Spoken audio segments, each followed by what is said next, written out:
संवेदनेवर आता बोलत नाही, पण अशी भावसंवेदना जागृत पाहिजे. त्याच्यावर आत्मविश्वास आहे. श्रद्धेला संवेदनशील व्यक्ती लागतं, ती त्याची गुणवत्ता आहे. संवेदनशील व्यक्तीमध्ये प्रेम जागृत होत असतं, लक्षात घ्या.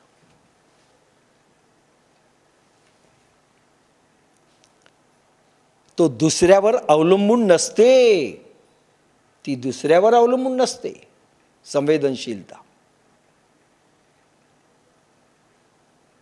बुडते हे जन न देखवे डोळा, मनोनी कळवळा येतसे. तुकाराम महाराज देहू गावामध्ये राहत असताना अन्नाची अबाळ आहे, धनधान्य घरात नाहीये,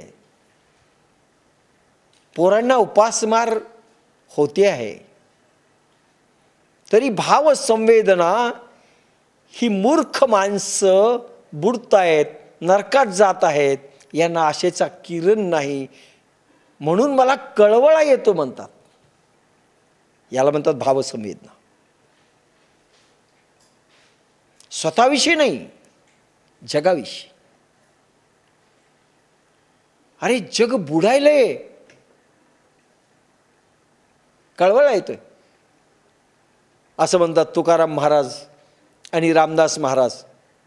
नदीच्या पलीकडे तुकाराम महाराज होते आणि अलीकडे रामदास महाराज, रामदास स्वामी होते. त्यांनी एक दगड घेतला रामदासांनी, नदीत टाकला. शिष्य पाहत राहिले. तुकाराम महाराजांचे तिकडे काही होते. तुकाराम महाराजांनी बोंब मारली, बस झालं त्यांचं बोलणं, दोघेही निघून गेले. शिष्य म्हणाले हे काय, त्यांनी दगड काय टाकला आणि तुम्ही बोंब काय मारली आणि काय झालं बोलणं. म्हणजे झालं म्हणले आमचं बोलणं. अरे दगड टाकला म्हणजे म्हणाले, रामदास स्वामी म्हणाले दगड टाकला याचा अर्थ असा की हे जग बुडायलंय, हे लोक बुडायलेत. बुडते हे जन न देखवे डोळा. तुकाराम महाराज म्हणाले मी सारखा बोंब मारायलो पण उपयोग नाही. बुडते हे जन न देखवे डोळा. ही संवेदना, भाव संवेदना जागृत पाहिजे. आम्हालाही आमच्यामध्ये जागृत पाहिजे. बाप्पासाहेब सारखे रडायचे, तळमळ करायचे. कसं होईल, ही भावसंवेदना आहे. जगाचं कसं होईल, लोकांचं कसं होईल, तुम्ही झोपले तर कसं होईल, कोणाला नाही दिल्या गेले तर कसं होईल, ही भावसंवेदना. आपलं कसं होईल नाही, ती दुसऱ्यावर अवलंबून असते. एक प्रकारची ज्याला श्रद्धान्वित व्यक्तीमध्ये धगधग असते. जरीही कोणी त्यांना धोका दिला तरी त्यांची आंतरिक असणारी तळमळ, धगधग कमी होत नाही, त्याला श्रद्धा म्हणतात. लक्षात घ्या. समजा शिष्याने धोका दिला, शिष्य अपेक्षित एखाद्या गुरुला नाही मिळाले,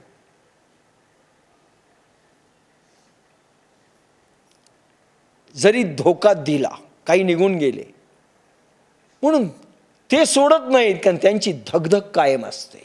आंतरिक धगधग जागृत असते, कायम असते. ती चैतन्याची ऊर्जा प्रचंड उसळलेली असते, ती कमीच होत नाही. पुनश्च हरिओम. ठीक आहे, दुसऱ्याला घेऊन करू. पुनश्च हरिओम म्हणतात ते. डळमळीत होत नाही. जरी कोणी दगा दिला तरी त्यांचा विश्वास, त्यांची श्रद्धा डळमळीत होत नाही, कमी होत नाही. बाप्पासाहेबांच्या याच्यात आम्ही अनेकदा उतरलो नाहीत, तरी ते म्हणाले माझं प्रेम कमी होत नाही रे तुमच्यावरनं, कारण जगाचं कार्य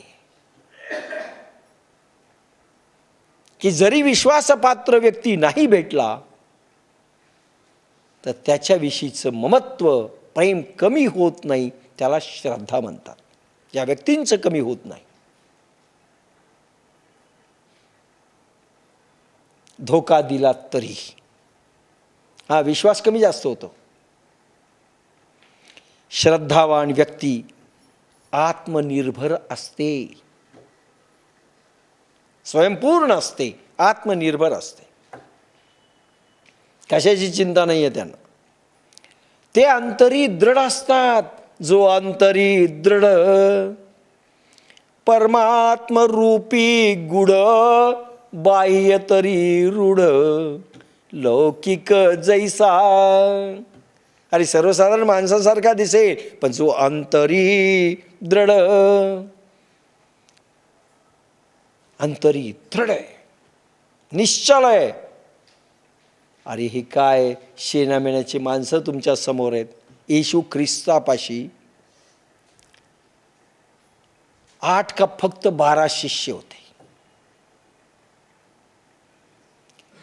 आणि असे कुचकामी होते.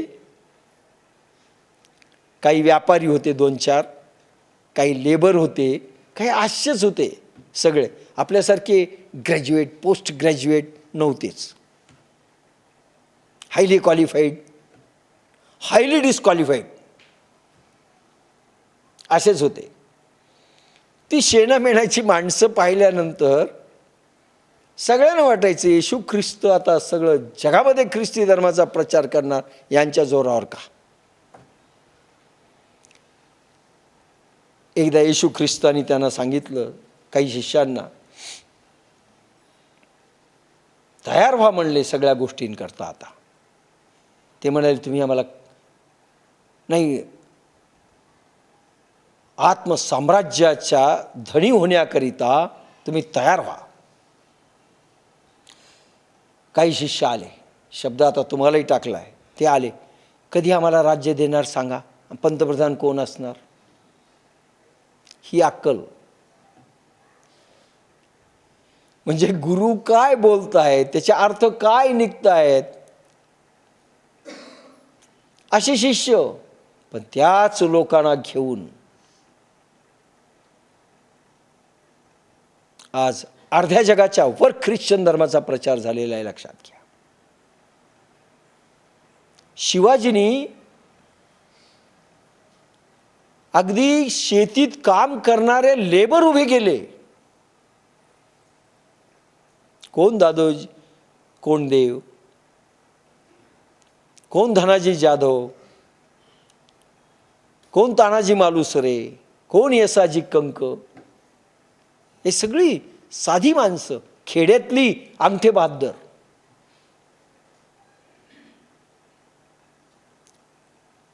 त्याच्यातनं चेतना जागृत केली. याला श्रद्धा लागते. कारण शिवाजी ज्या श्रद्धेने उभे होते, त्याच्यात ह्या काय म्हणतात दुर्बल माणसामध्ये प्रचंड शक्ती निर्माण झाली. श्रद्धा काय करते. शेणामेणाची दिसणारी माणसं प्रचंड ताकदीनं उभी राहतात. फक्त श्रद्धा लागते. दोघांनाही. यांनी शिवाजीवर ते श्रद्धा ठेवली आणि शिवाजीने त्यांच्यावर ते श्रद्धा ठेवली. इतिहास घडला. इतिहास घडला. अंतरी दृढ असतात, आत्मविश्वास प्रचंड असतो. जो दुसऱ्यामध्ये संक्रमित होतो. लक्षात घ्या, स्वतः श्रद्धावान व्यक्तीमध्ये जी प्रचंड चेतनेची जागृती, दृढ विश्वास, दृढ निश्चय, आत्मचेतना विकसित झालेली असते, ती दुसऱ्यामध्ये देखील तो संक्रमित करतो, ट्रान्समिशन करतो. म्हणून तानाजी उभा राहिला. अरे मुंडकं छाटल्यानंतर ज्यांनी दांडपट्टे चालू ठेवले, त्या देहाने बुद्धी केंद्र नष्ट झाल्यानंतर असे म्हणतात 200 माणसं कापले. कुठून उभं झालंय? श्रद्धा.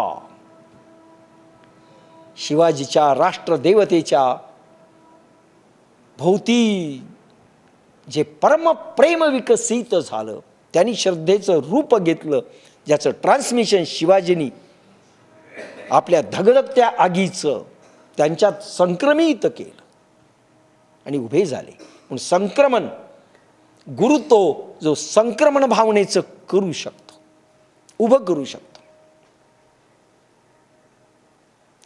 नेपोलियन बोनापार्ट छोटं भाषण दिलेलं आहे, सगळे सैनिक हतबल झालेले आहेत.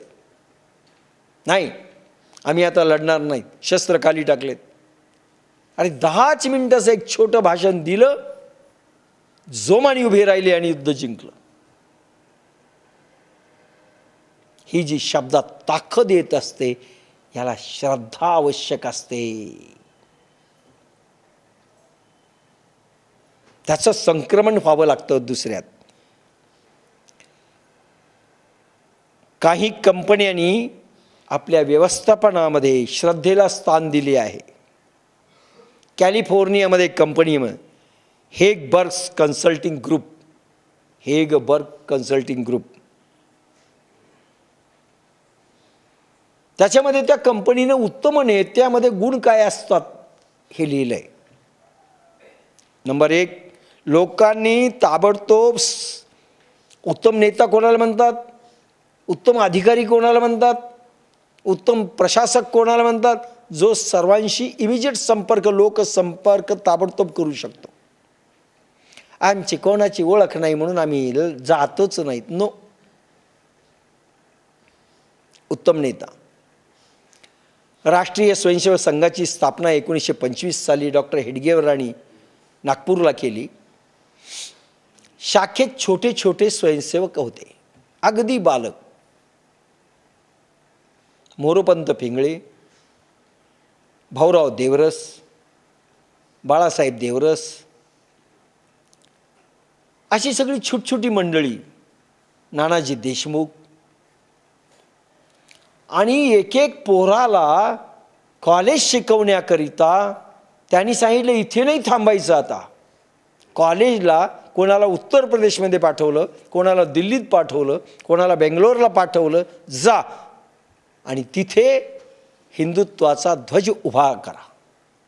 छोटी छोटी पोरं गेली आणि प्रचंड विशाल असं उभं राहिलं.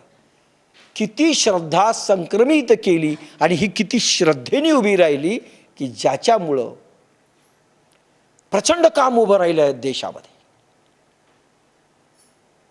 जी फॉरेनमध्ये म्हटलं की जगामध्ये अशी संघटना दाखवा जी सारखी वाढते, क्विजचा प्रश्न होता आणि जी कधीच कमी होत नाही. कोणाला आलं नाही त्यांनी सांगितलं RSS ऑफ इंडिया. श्रद्धेवर आधारलेलं आहे हे भूत.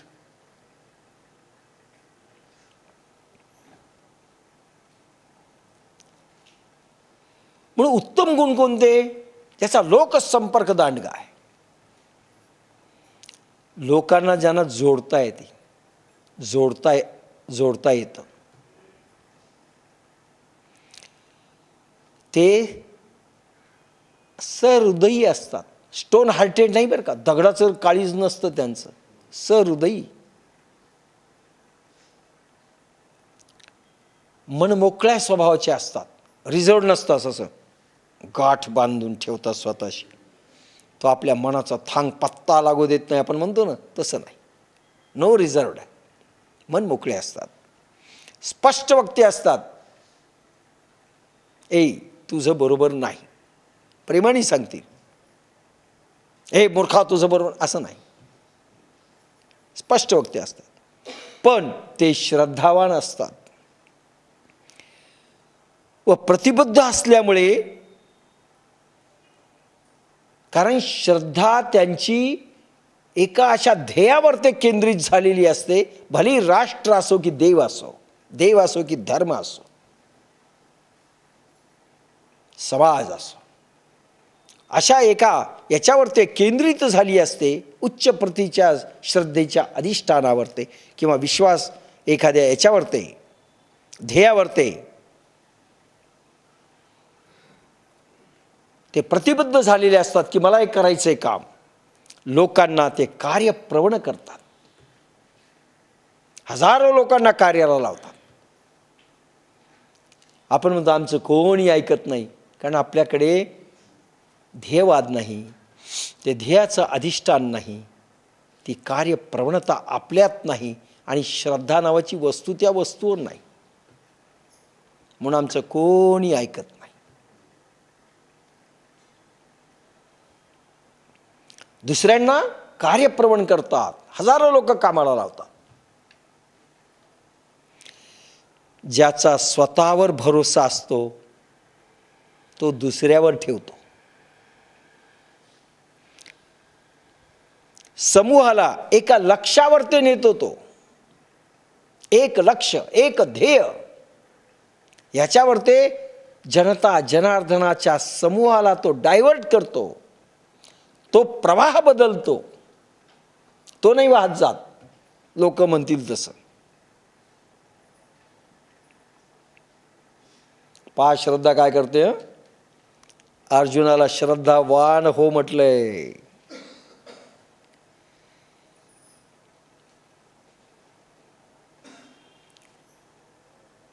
ध्यान आतील व्यवस्था आहे, आतमधली, अंतरात्म्याची. ध्यान करताना असीम श्रद्धा लागते. ध्यान करताना असीम श्रद्धा लागते, कारण ध्यानामध्ये सुनसान जगे आहे. हिंदीमधला शब्द छान वाटतो, सुनसान. सुनसान गली, अंधेरी रात.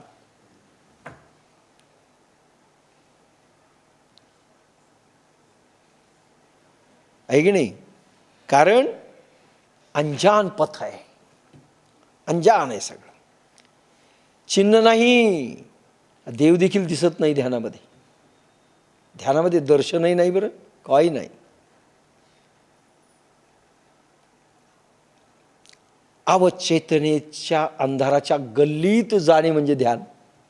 काही नाही. व्हॅक्यूम मी शब्द वापरला होता, व्हॅक्यूम. कशावर ध्यान? काहीच नाही, अंधार. आणि तिथे श्रद्धा ठेवायची अवघड.